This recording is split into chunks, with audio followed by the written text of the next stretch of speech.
누구로 가겠습니까? 고백하며 예수님만 따라가는 주의 신령한 자녀들 다 되게 하소서. 예수님 이름으로 감사하며 기도합니다. 아멘. 네, 오늘 본문에 있는 말씀을 통해서 그의 충만한 데서 받은 은혜 위에 은혜, 그런 제목 가지고 말씀을 살펴봅니다. 일본의 이제 한 공장의 직원이 너무 스트레스를 많이 받아서 이제 사직서를 내고 기숙사에서 이제 캐리어 하나 들고 나오는데 시간이 여의치 않아서 가까운 여인숙에 머물게 됩니다. 그런데 그 여인숙에 이제 그 LPG 가스 냄새가 나니까 그 주인한테 항의하니까 방을 바꿔줬는데 여러 번 바꿔줬어도 계속 그 LPG 냄새가 납니다. 그러는 가운데 이제 아침을 맞이했어요. 그래서 아침에 늘 하던 습관대로 이제 달리기 운동을 하고 오는데 한 할머니가 이제 이렇게 그 유모차에다 짐을 싣고 가는데, 아이 젊은이 나 좀 도와줄 수 있어? 이 젊은이가 아주 착한 젊은이입니다. 그래서 그 할머니 그 이제 손수레를 같이 밀고 갔다 와 보니까 이제 자기 등 뒤에서 어마어마한 폭발 소리가 난 겁니다. 자기가 묵었던 그 여인숙 전체가 다 날아가 버린 겁니다. LPG 가스에 의해서 폭발해서 이 젊은이만 사는 거예요. 선행이 이 젊은이를 살렸다 하는 겁니다. 선행에 하나님의 은혜가 더함으로 말미암아 정말 구사일생이죠. 제가 이제 아주 오래전에 영등포 구청을 지날 때 그때 8월 달쯤 됐는데 태풍의 눈에 들어간 겁니다. 거기가 이제 영등포 구청 거기 지나갈 때 태풍의 눈이 거기라고 이제 뉴스에 나왔어요. 그런데요, 신기한 겁니다. 신기한 게 뭐냐면 바람이 하나도 없어요. 신기하죠. 다른 데는 뭐 시속 얼마, 초속 얼마 그렇게 바람이 분다는데 거기는 바람이 없습니다. 여러분, 바람이 불지 않는다고 해서 바람이 없는 것이 아니잖아요. 다만 사람의 눈으로 그 바람을 볼 수 없는 것뿐입니다. 그렇습니다. 여러분, 사람의 눈에 보이진 않지만 그래도 바람이 존재하는 것처럼 사람의 눈으로 보이지 않지만 여러분 태국이 보이나요? 그러나 존재하잖아요. 미얀마, 그 다음에 베트남, 인도, 우리 눈으로는 보이지 않지만 존재하는 것처럼 하나님의 나라는 너무 명명백백하게 존재하는 하나님의 나라라 하는 겁니다. 자, 우리는 어떻게 하나님을 알 수 있을까요? 사실 이러한 질문은 인간이 하나님을 향해서 끊임없이 던지는 질문입니다. 그래서 어떤 인간은 하나님 어디 계십니까? 하고 하나님께 대하여 이제 질문을 던지게 됩니다. 그런데 오늘 본문의 성경에도 이렇게 말씀을 하고 있어요. 18절에 본래 하나님을 본 사람은 없으되, 하나님을 본 사람이 없다는 겁니다. 다시 말하면 인간의 이성이나 철학이나 종교적 열심으로 하나님을 볼 수 없다는 거예요. 그리고 오늘 본문에 아주 명명백백한 답을 주시는데, 인간이 하나님을 보려고 그렇게 노력하고, 그래서 여러분 우주선을 만들고, 그래가지고 여러분 타임머신을 만들어서 하나님의 나라인 천국에 다다르려고 할 필요가 없다는 거예요. 왜? 오늘 본문에 보니까 하나님 자신이 육신을 입고 이 땅에 오셨다는 겁니다. 그리고 우리와 함께 계신다는 거예요. 이게 바로 성육신의 사건입니다. 그렇습니다. 여러분, 우리가 요한복음 지금 1장을 쭉 살펴보는데, 요한복음의 그 1장은 요한복음의 서문과 같다는 겁니다. 그 가운데 제일 중요한 것, 그것이 무엇인가 하면 예수님이 육신을 입고 이 땅에 오셨다는 겁니다. 그것을 우리에게 보여주는 겁니다. 그렇습니다. 우리가 이 본문에 있는 말씀을 통해서 여러 가지로 한번 살펴보겠습니다. 첫 번째는요, 세례 요한의 증거와 성육신의 신비를 오늘 본문에서 말씀하고 있습니다.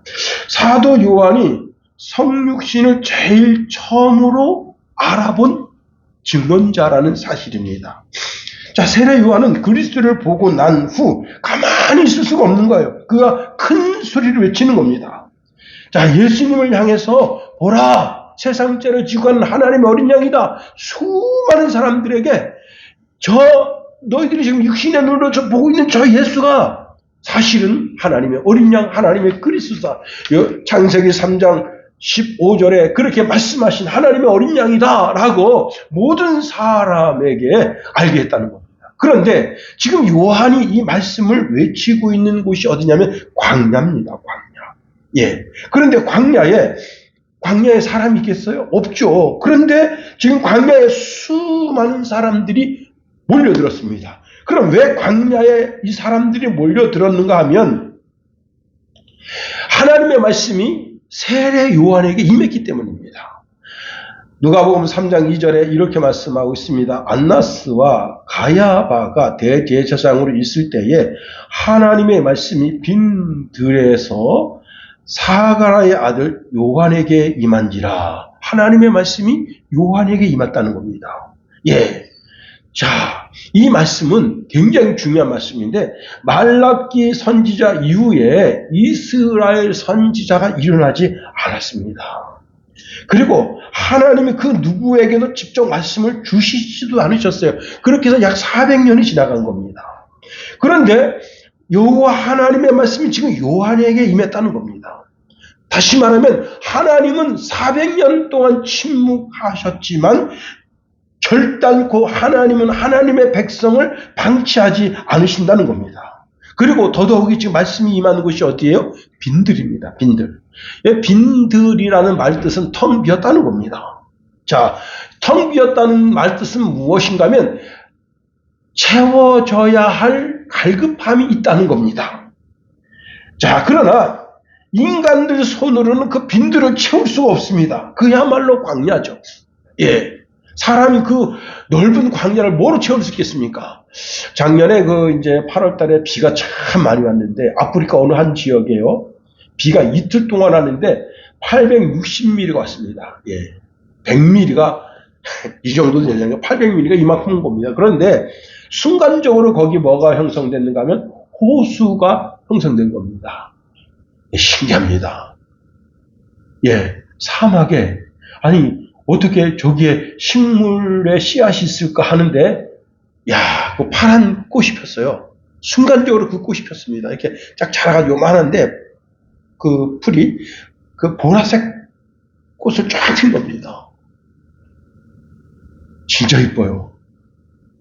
그리고 한 5일 있다가 물이 싹 말라지면서 다시 또 사막이 됐습니다.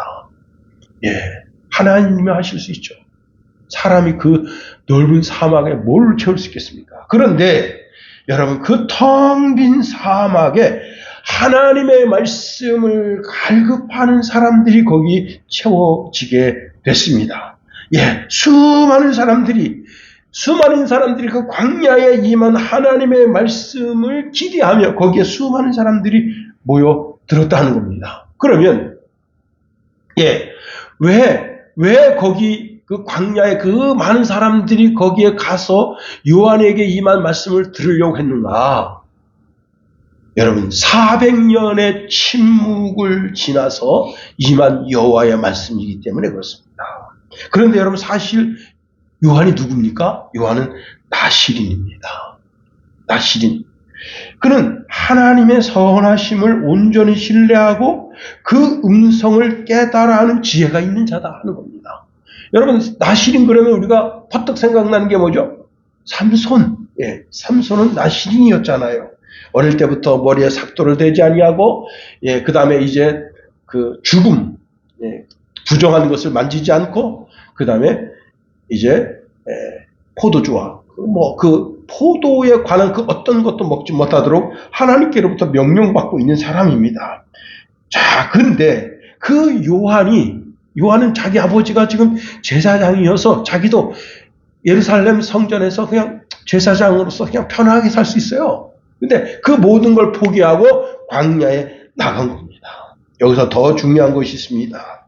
요한이 자신의 지성으로나 이성으로나 감성으로 뭘 깨달아 하는 게 아닙니다. 즉 하나님이 알게 해주셨다는 겁니다. 요한이 무엇을 연구해서 쟁취한 것이 아닙니다. 하나님의 주권 속에서 허락하신 은혜를 깨달아 알았다는 거예요. 이게 중요합니다. 저는 이 말씀을 여러분에게 이제 전하기 위해서 제가 하루 동안 이제 본문을 읽고 주석집을 보고 그 단어를 이제 연구하고 그렇게 해서 여러분에게 말씀을 증거합니다. 그러나 요한은 그게 아닙니다. 하나님께로부터 그 받은 그 말씀을 광야에서 외치는 소리가 된 겁니다. 자, 그런데 여러분, 그 외치는 소리를 듣고 사람들이 어떤 반응을 일으켰는가 하면 우리가 어찌할 겁니다. 다시 말하면 하나님의 말씀이 그 심령에 부딪히니까 그 말씀에 부딪힌 자기 죄악이 드러나는 거예요. 그래서 우리가 어떡하지? 여러분 군인들이 얼마나 강박합니까? 어? 그리고 여러분 그 세리들, 참 그 사람들 어떻게 하면 저 사람한테 세금을 15원이라도 더 뜯어낼 수 있을까? 그런 거 연구하는 사람인데 내가 어떡하지? 이 죄악을 어떻게 하지? 여러분 그 수많은 유대인들이 거기서 자기 죄를 깨닫고 어떡하지? 막 그렇게 고민하던 그 사람들이 하나님의 말씀을 들음으로 말미암아 그 심령이 옥토가 되는 역사가 있어지게 된 겁니다. 예수께서 36장 26절에 이렇게 말씀하고 있습니다. 또 새 영을 너희 속에 두고 새 마음을 너희에게 주되 너희 육신에서 굳은 마음을 제하고 부드러운 마음을 줄 것이며 말씀하고 있습니다. 요한이 광야에 있을 때 그 심령들이 다 부드러운 말씀이 된 겁니다. 하나님의 말씀을 받을 준비가 되어져 있는 정말 부드러운 말씀이 된 그 상태에서 요한이 뭐라고 말하느냐? 내 뒤에 한 분이 오신다는 겁니다. 그분은 메시아다. 나는 그분의 이 샌들끈 푸는 것도 감당치 못할 정도로 나는 하찮은 존재야. 그분은 불과 성령으로 여러분에게 세례를 줄 것이야. 와, 대단한 거죠. 그렇습니다. 여러분, 그 시대 강박했던 수많은 사람들이 요한의 말씀을 들으면서 그 정말 딱딱하게 굳었던 정말 굳은 마음이 부드러워지고 그리스도를 영접할 마음의 준비를 하게 된 겁니다. 여러분, 이 외침은 어느 골방에서 몇몇 사람에게 주어진 외침이 아니란 사실입니다. 광야에서, 텅 빈 광야에서, 그렇습니다. 만민이 다 알아듣고 회개할 수 있도록 그렇게 외친 하나님의 말씀이라 하는 겁니다. 자, 그런데 그가 광야에서 외친 메시지가 뭐예요? 오늘 본문에 보니까 내가 전에 말하기를 내 뒤에 오시는 이가 나보다 앞선 것은 나보다 먼저 계심이라 한 것이 이 사람을 가리킴이라 했습니다.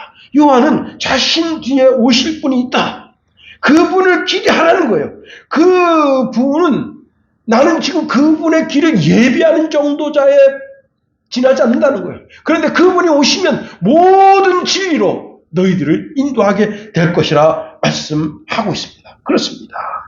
요한은 구약의 모든 선지자들보다 탁월한 선지자입니다. 그만큼 대단한 선지자입니다. 그런데 그러한 선지자가 자신보다 더 위대한 분이 있다. 그분이 그리스도라고 소개하고 있다고 하는 겁니다. 그렇습니다.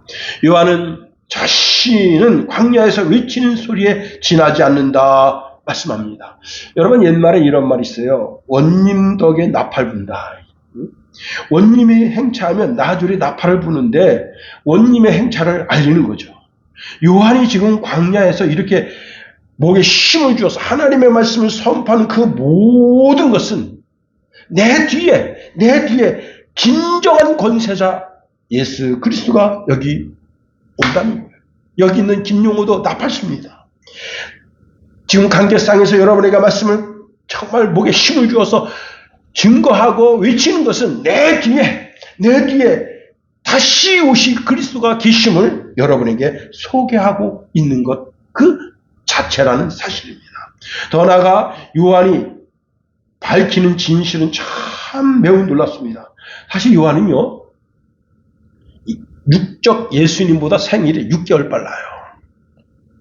그런데 이렇게 말하고 있어요. 나보다 앞서는 것은 나보다 먼저 계심이라고 했어요.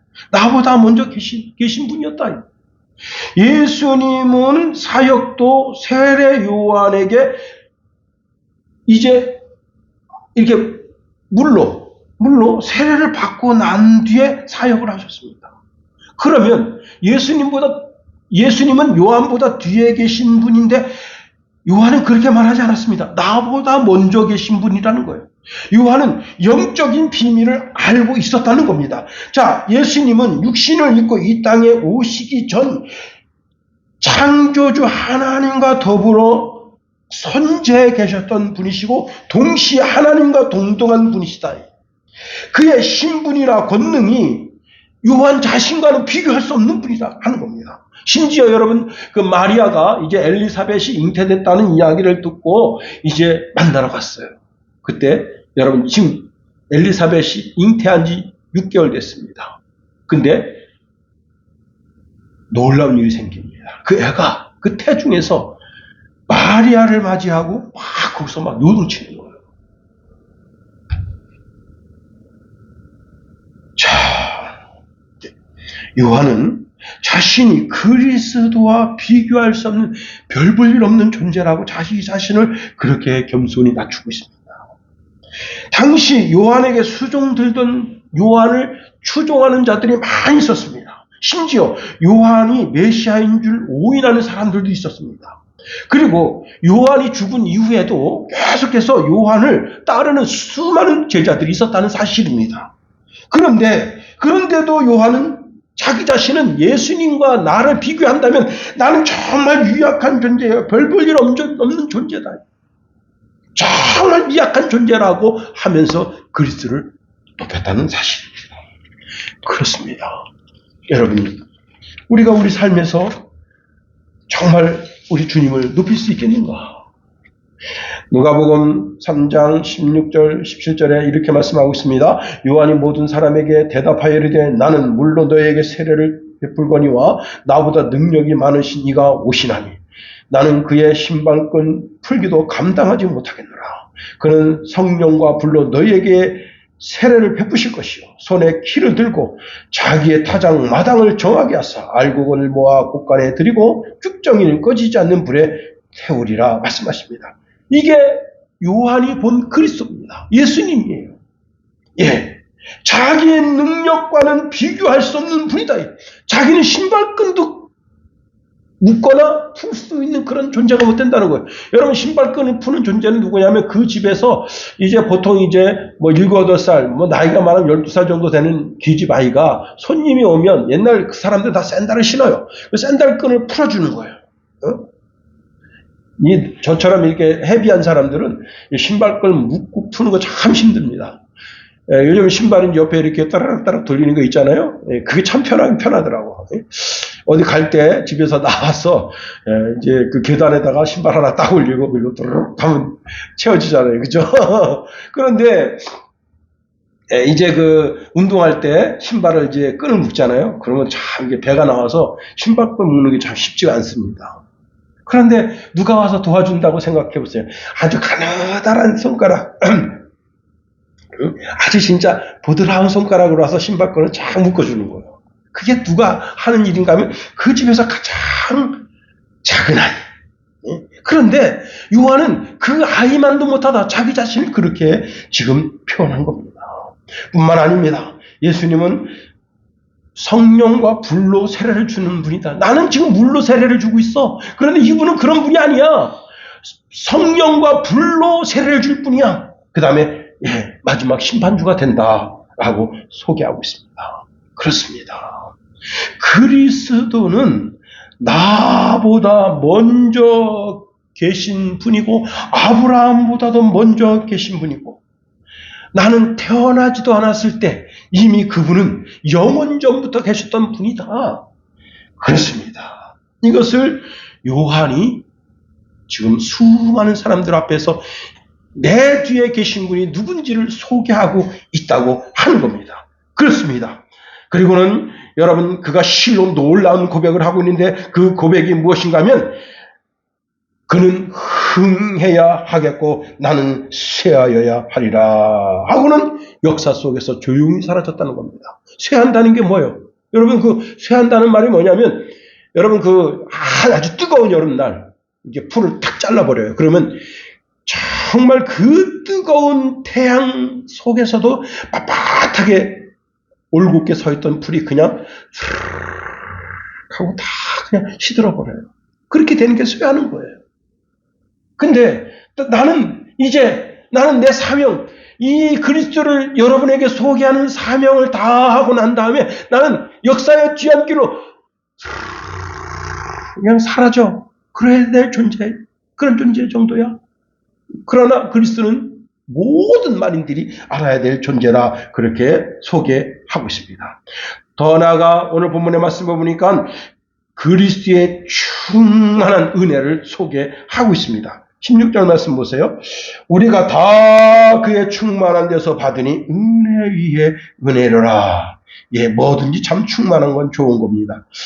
예, 미국의 한 영화 배우가요, 어디를 갔는가 하면 미군 군인들, 이제 그 파키스탄이나 또 이제 그 이라크, 그 다음에 이제 이렇게 중동에 가서 전쟁에 참전했다가 부상 입고 이제 온 그 병사들이 있는 원우병원을 가게 됩니다. 제가 이제 그 이름을 제가 얼굴은 아는데 이름을 몰라요. 그래서 대충 내용을 소개하면 그와 같습니다. 이분이 이제 거기 가서 뭘 받았냐면 사실 그 이분이 이제 미국의 그 영화 배우로서 주로 이제 그 막 전쟁 시리즈 이런데 이제 영웅으로 이렇게 많이 이제 나와서 그 원우 그 병원 그 관계자 그 이제 그 정부에서 이 사람한테 이제 훈장을 준 거예요.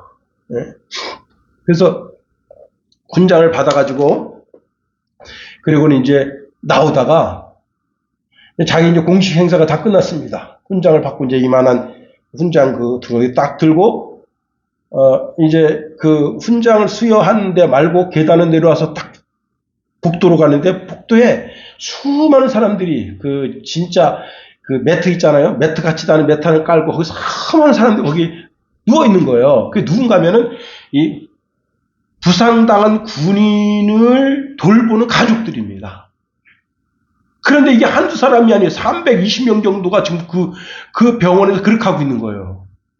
그게 뭐냐면, 이제 이 부상당한 그 군인들은 지금 막 그 정신적인 트라우마, 그 다음에 막 손이 없어가지고 손에다가 후크를 달고 있고, 발이 없어서 발이 잘려가지고 달고 있는데 그 아들이 막 고통스러워할 때 그 부모가 옆에 가서 이제 그 아들을 이렇게 위로해주고 그래야 되는데, 다 지금 그 사람들이 그 병실에는 못 들어가고 복도에서 그 매트리스 하나 깔고 거기서 그냥 쪽잠 자면서 그 아들을 간호하는 겁니다.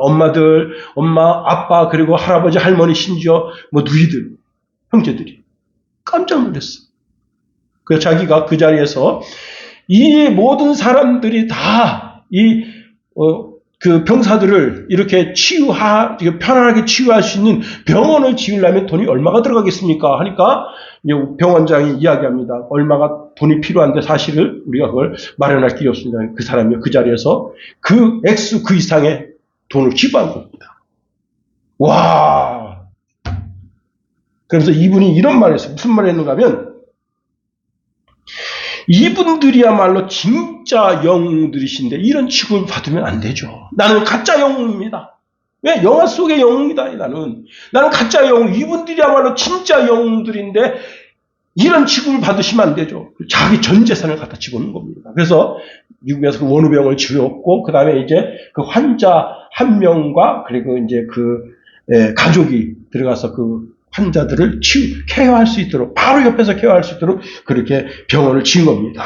여러분 뭘 해도 진짜 인생 진짜 멋지게 부자들이 뭐하는 놈들이에요.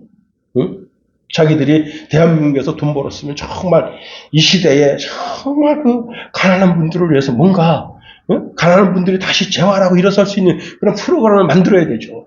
전부 빼돌려가지고 저기 싱가포르 은행에다가 1조 4천억이나 집어쳐놓고 그거 뭐 하려고 그래요? 뭐 대통령 돼가지고 쪽팔리잖아. 응? 아유, 천하의 불쌍한 인간이에요, 그게. 응? 참. 오늘 본문에 보니까 이런 말씀 주고 싶습니다. 충만하다, 충만하다. 근데 여러분, 보세요. 충만하다. 이 충만하다라고 하는 단어가 뭐냐면, 차고 넘치는 완전한 분량이라는 뜻입니다. 예. 그리스도의 충만, 풍성하고 넘치는데, 뭐가 풍성하고 넘치느냐? 은혜가 풍성하다. 우리가 찬송가 310장, 은혜가 풍성한 하나님은, 예, 은혜가 풍성하다는 겁니다. 14절 말씀해 보니까 이렇게 말씀하고 있네요. 말씀이 육신이 되어 우리 가운데 거하시며 우리가 그 영광을 보니 아버지의 독생자의 영광이요 은혜와 진리가 충만하더라.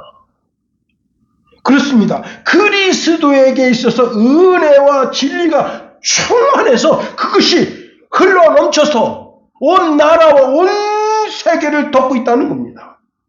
우리 모두는 그리스도의 풍성한 은혜 가운데서 그 은혜가 흘러넘쳐서 그 은혜로 말미암아 구원을 받은 것이라는 겁니다. 그렇습니다. 우리 모두가 구원받은 것은 성육신하신 그리스도의 그 풍성하신 은혜, 우리가 오전 시간에 이제 요한복음 5장 말씀을 살펴봤습니다만 그가 38년 동안 질병에 걸려 있었던 것은 저는 그게 성병이 아니었겠는가 하는 생각을 가지게 되는 겁니다. 예, 성병. 성병이 어디서 오는 거예요? 성병이 사람에게도 오지만 짐승에게도 오는 거예요. 그래서 주님 말씀하시는 거예요. 다시는 그런 질병이 네 몸에 들어가지 않도록 네가 취하라. 그런데 여러분, 의사가요, 성병 환자 오잖아. 사람 취급 안 합니다. 응? 완전 개차반 취급해요. 아유, 저 더러운 인간. 여러분, 에이즈 환자 오잖아요. 초비상입니다, 초비상. 살 닿는 것도 두려워요. 왜? 자칫 잘못하면 나한테 묻잖아. 응? 여러분, 어떤 간호사, 피 주사하다가 떨겨가지고 자기 발등에 떨어졌는데 에이즈 환자 됐잖아요. 이 기가 막힌 거 아니에요, 이게. 응? 그러니까 인간 취급 안 합니다, 사실. 완전히 장갑도요, 응? 원래 하나만 끼게 되는데 고무장갑을 2겹, 3겹 껴요. 응? 그리고 만져, 그 사람을. 그런 인간이야. 그런데 주님 뭐라? 그 38년 된 그 사람을 찾아가셔서 무엇으로 덮는 거예요? 은혜로. 하나님의 국률, 은혜로 덮는 거예요. 우리가 그렇게 하나님의 은혜, 국률을 덧입은 자라, 이게. 근데 그 은혜가 풍성해, 충만해서 흘러넘치는데, 은혜의 은혜라는 거예요. 은혜의 은혜. 할렐루야. 그렇습니다. 얼마나 풍성하면 흘러넘치는 은혜가 은혜 위에 은혜라 하겠습니까? 그리스도의 은혜가 충만한 것도 복인데, 충만한 것이 은혜의 은혜, 정말로 넘쳐 흐르고 풍성하다니. 우리 주님은 용서하지 못할 죄가 없으신 분입니다. 그렇습니다. 자, 여러분, 우리가 받은 축복이 풍성하고 은혜의 은혜로 흘러넘치는 그리스도인으로 살아야 됩니다. 여러분, 우리 주변에는 호수가 참 많아요. 예, 일단은 이제 발호가 있고요. 그 다음에 화천호가 있고요. 춘천호가 있고요. 그 다음에 이제 소양강 호가 있고요. 그 다음에 의암호가 있고요. 예. 다, 여러분, 거기에 물을 다 가둡니다. 가둬가지고, 그냥 그 풍성한 가운데서 물을 흘려보내요. 그 다음에 여러분 저수지가 있어요.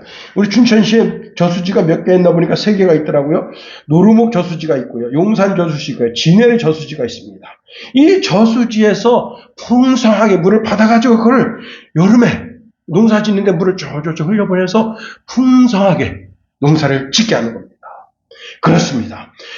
우리는 그리스도 예수로부터 흘러나오는 그 풍성한 은혜를 덧입은 주의 백성들이라는 사실입니다.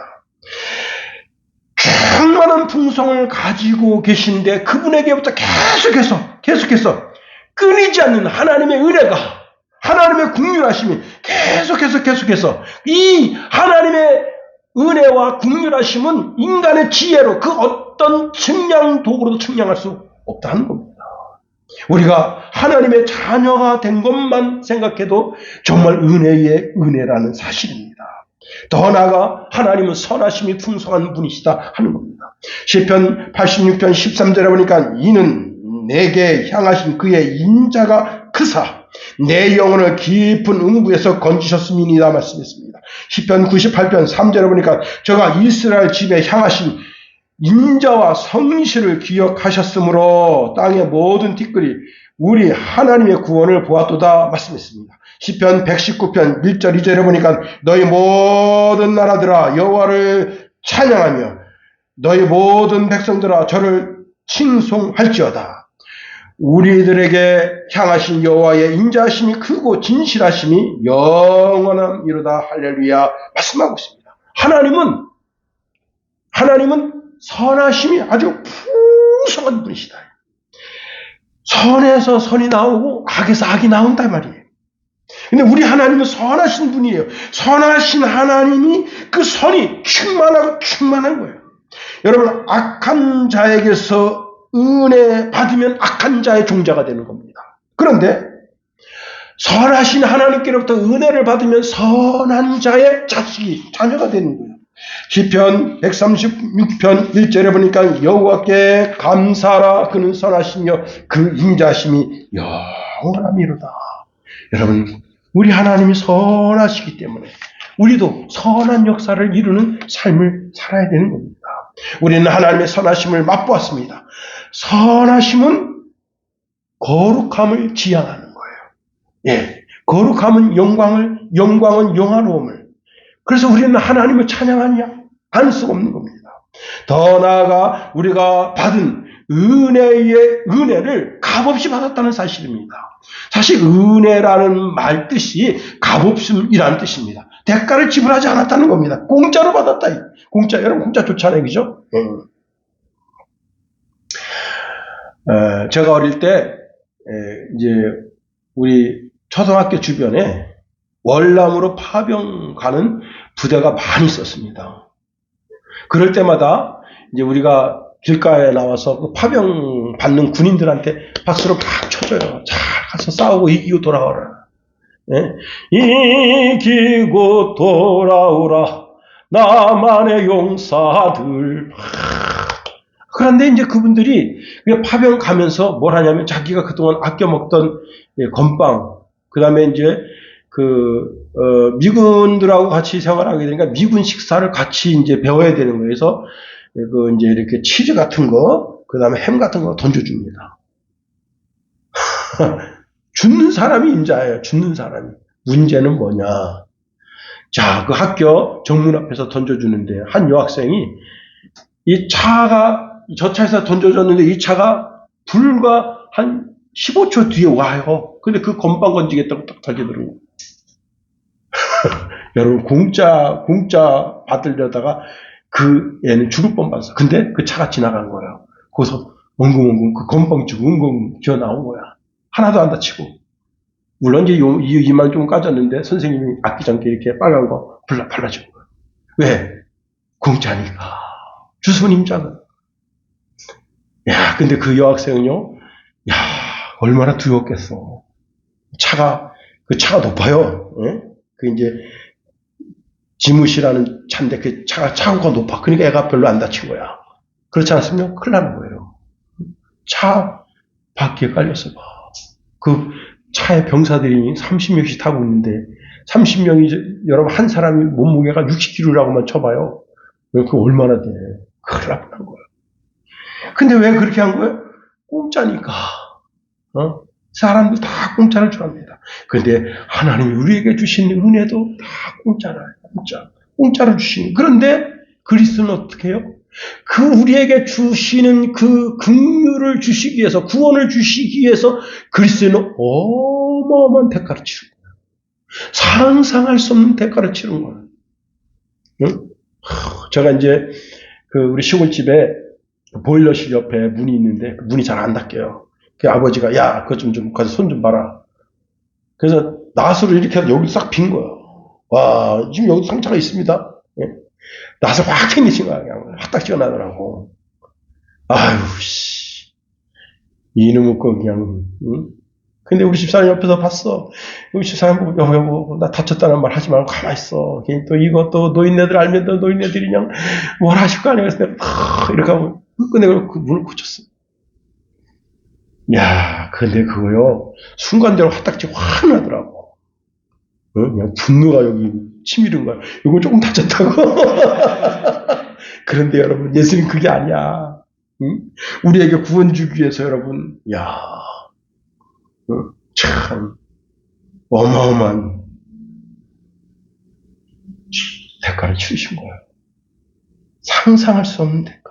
그리고는 당신의 십자가에서 흘린 그 피로, 피값으로 나를 산 거야. 하나님께 드린 거예요. 죄와 허물로 죽은 우리를 살리는데 그리스도의 씨의 국률이 작동했다는 겁니다. 그래서 그리스도가 나 대신 죽은 거예요. 그리고 날 살게 한 겁니다.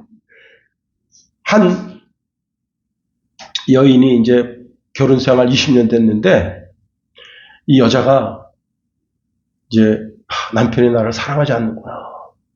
남편이 집에만 오면 그냥 대충 씻고 그냥 들어가서 코만 들었다 그러고 그 아침 되면 일어나서 또 출근하고 자기를 무슨 그 식모 취급하면서 쳐다보지도 않고 이 여자가 남편이 나를 사랑하지도 않는구나. 그리고 이제 뭐 밖에 딴 여자가 있는가? 어떻게 남자가 저럴 수가 있지?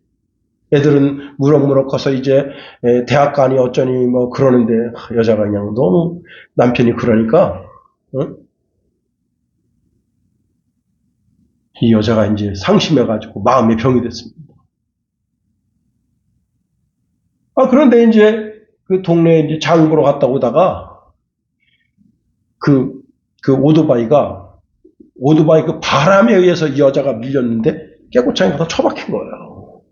그래서 119가 이제 불러가지고 이제 병원에 갔는데 병원에서 이제 이게 몸이 상해가지고 피를 많이 흘려서 수혈을 해야 된다 그랬는데 맞는 피가 없는 거야. 그래서요, 의사들이, 이거 맞는 피가 없다고, 어떡하죠? 할 때 남편이, 내 피가 O형인데 줄 수 있나 보시오. 그럼 된다고. 그래서 여러분, 그 여자는 이제 혼수 상태에 이제 누워있는 거예요. 누워있는데, 여자가 이제 한참 있다가 깨어나서 살았어. 눈을 떠서 딱 보니까 자기 남편 여기 팔에서 피를 빼가지고 자기한테 피를 넣어주고 있는 거 직접. 깜짝 놀란 거예요. 근데 남편이 피를 너무 많이 빼가지고 얼굴이 하얘졌습니다.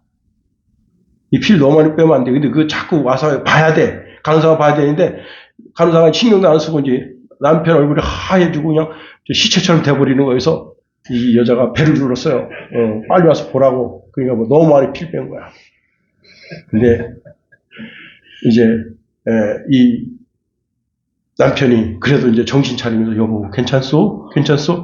괜찮아요. 당신이 얼굴이 너무 청백해. 괜찮아. 나는 괜찮아. 2, 3일 잘 먹으면 괜찮아. 여보. 그때 이 여자가 아는 거야.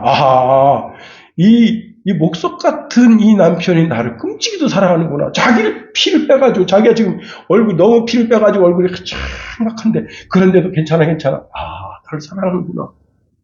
여러분, 입술로 사랑한다고 자꾸 표현해줘야 돼요. 여자들은 그 립 서비스를 좋아해. 자꾸 표현해줘야 돼. 그렇습니다. 여러분. 우리 주님은 그 정도가 아니에요. 십자가에서 모든 물과 피를 쏟아 나를 사랑하신 그 사랑으로 나를 사랑하고 계시다는 겁니다. 더 나아가 여러분, 우리는 그리스도의 충만한 은혜의 은혜를 전파할 책임이 있다는 사실입니다. 바울은 자신을 은혜의 전파자라고 자신을 소개합니다. 자, 이게 무슨 말이냐? 그리스도의 풍성한 은혜의 은혜를 만방에 전파할 봉사적 사명이 자기 속에 있다는 겁니다.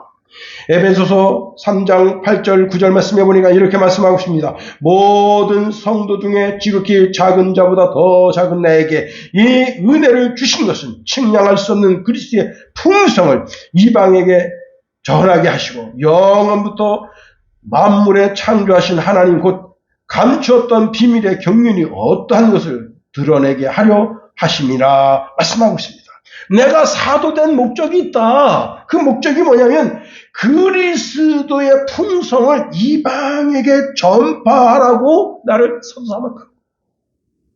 로마서 1장 5절에 이렇게 말씀하고 있습니다. 그로 말미암아 우리가 은혜와 사도의 직분을 받아 그 이름을 위하여 모든 이방인 중에서 믿어 순종케 하나니 말씀합니다.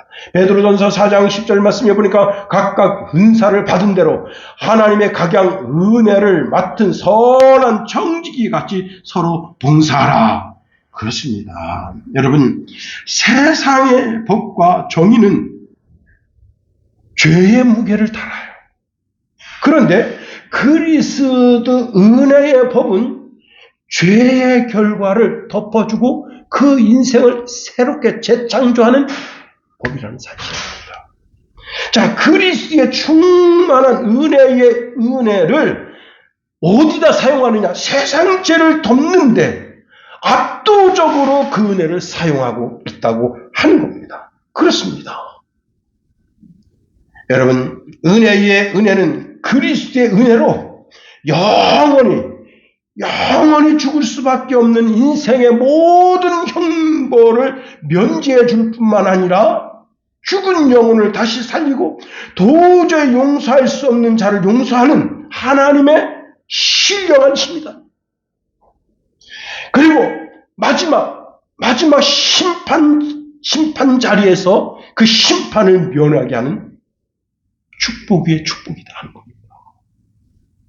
우리는 은혜 위에 은혜로 자격 없는 자가 자격 있는 자가 돼서 하나님의 자녀가 됐고 하나님을 아빠, 아버지라 부르는 자가 된 겁니다. 그런데 여러분, 하나님의 은혜를 모르는 자는 여러분 자기 죄 가운데 자기가 죄악의 괴물로 세상과 짝하여 살고 하나님의 은혜를 모르니 계속 죄 가운데 머물러 있고 계속해서 그 죄악을 향해서 죽기 살기로 내달리는 거예요.